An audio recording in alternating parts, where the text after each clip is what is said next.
Good evening, I'm Mal Lee for Grassroots Radio Online. I hope you're keeping well.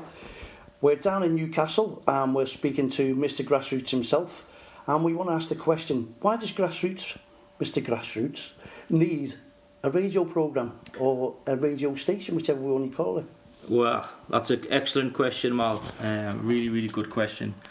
The reason I think that Grassroots, the Grassroots family, as I like to call them, needs a radio station is because it needs a voice. It needs a voice that can be heard, and it needs a voice that people are going to listen to. And I think for years, possibly even decades, it's gone without that voice. And that's what we're here to do. We're here to give the Grassroots family its voice and for people out there to listen. So the fundamental reason we're here is to listen to what the Grassroots people on the ground are saying. We don't wear suits, Mal. You know, we wear football boots still, and we still walk on the grass on a weekend. Not everybody does that. A lot of people involved in Grassroots football now wear shirts and ties. We wear football boots. So I think from our perspective, we know what the people of Grassroots want, and the fundamental thing that they wanted was a voice. And hopefully we're here to give them that. Which we are indeed, yeah. We've been out and about your end, my end as well, over the end of the season. There's been many reports. We have a lot of shout-outs. We looked on the Grassroots on social media about coaches leaving, about parents not happy over trophies. Can you give us any feedback on that at all?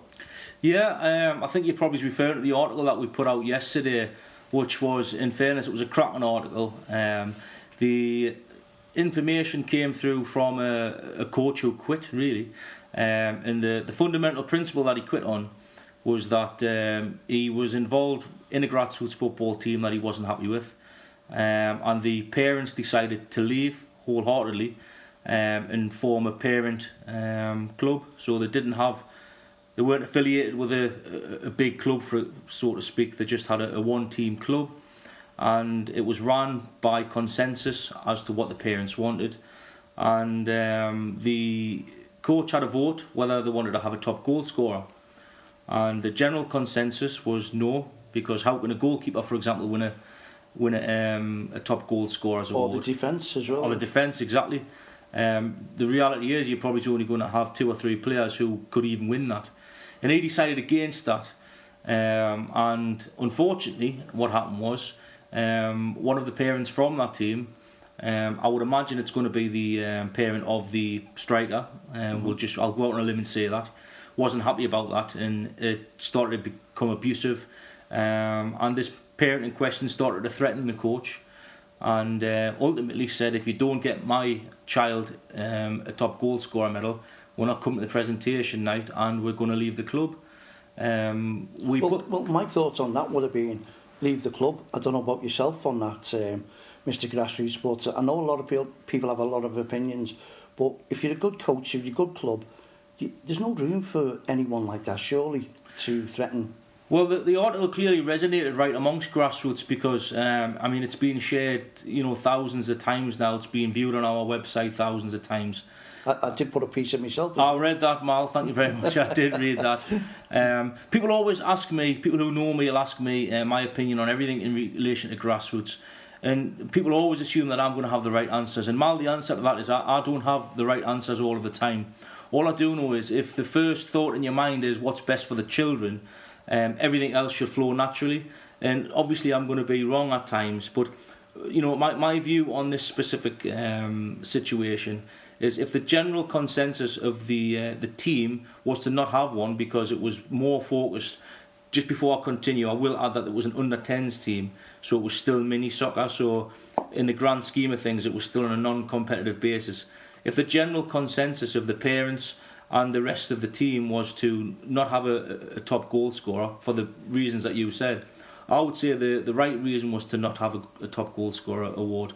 Unless you were then going to have the best save, the best tackle, the best X, Y, and Z. It goes on and on and on, doesn't it? But my feedback to that one as well, Mr. Grassroots, as we should say, because you're a very, very important figure in grassroots football, and that's where we're going to let these listeners listen to, the words of the wise, should we say.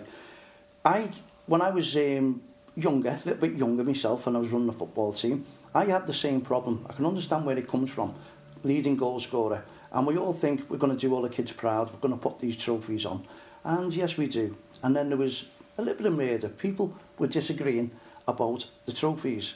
So, to cut a long story short, I decided those trophies are now going to change. We're going to get rid of the leading scorer because, as we talked about earlier on, no goalkeeper, no defence ever wins it. It's always the top striker.